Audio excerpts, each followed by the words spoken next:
Thomas H.Leforge was an American writer who was the author of Memoirs of a White Crow Indian. His highly detailed account of living among the Crow Indian nation during the mid to late 19th century, first published in March 1928 by the Century Company at the hand of Thomas B.Marquis, and republished by the University of Nebraska Press.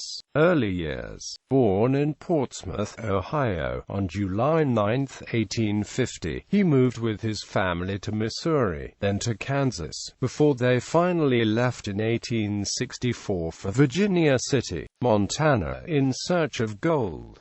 His family set out in prairie wagons with experienced guides on the Bridger Trail variant of the Bozeman Trail. The White Indian, LaForge joined the Montana militia in 1867 in the Bozeman, Montana and Livingston, Montana areas, acquiring both military experience and acquaintance with Native Americans' tribes and ways. In 1868 he attached himself to a party of Crow Indians under Yellow Leggings and befriended his son 3 Irons. He acquired the Indian name of Fast Runner for sprinting, but was later renamed Horse Rider for equestrian skill, which name he would be known by in the tribe for the rest of his days.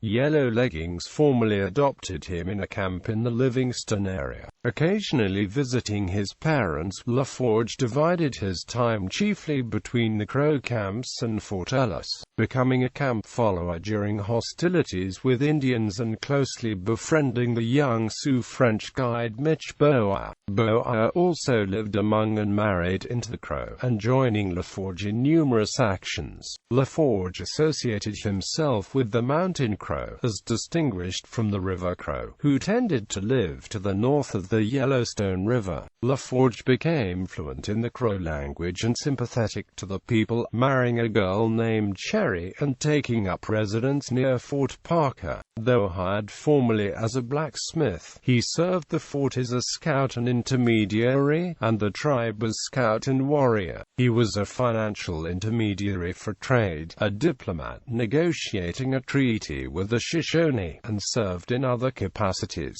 He avoided scouting in pursuit of the Nez Perce because of sympathy for the case.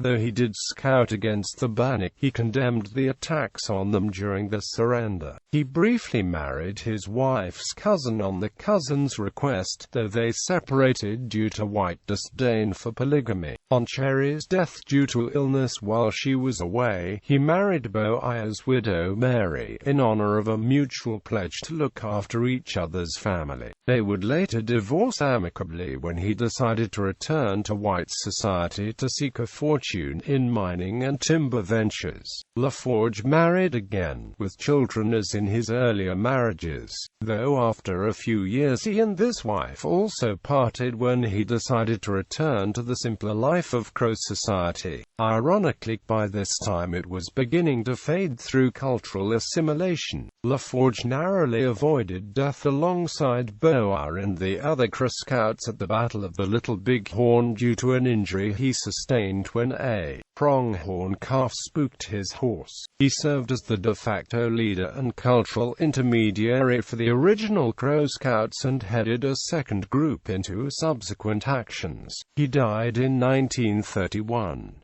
LaForge's book, besides Boa and his wife Mary, other names LaForge mentions or discusses of interest to regional history include Nelson's Story, Yankee Jim George, Barney Bravo, Chickasaw, Jim Beckworth, Pierre Chen, Tom Bowyer, Skookum Jim, Medicine Man, Father of All Buffalo, Colonel Eugene M. Baker, Jim Bridger, Chief Looking Glass, Chief Washakie of the Shoshone, Chief Joseph of the Nez Perce, Crow Chief Blackfoot, General Hugh L. Scott, General Alfred Howe Terry, General John Gibbon, Lieutenant James Bradley, and General George Armstrong Custer. LaForge's book is replete with non-professional first-hand anthropological observations and insights into the cultural, social, military, and spiritual ways of the Crow as well as other tribes before the significant assimilation into American culture.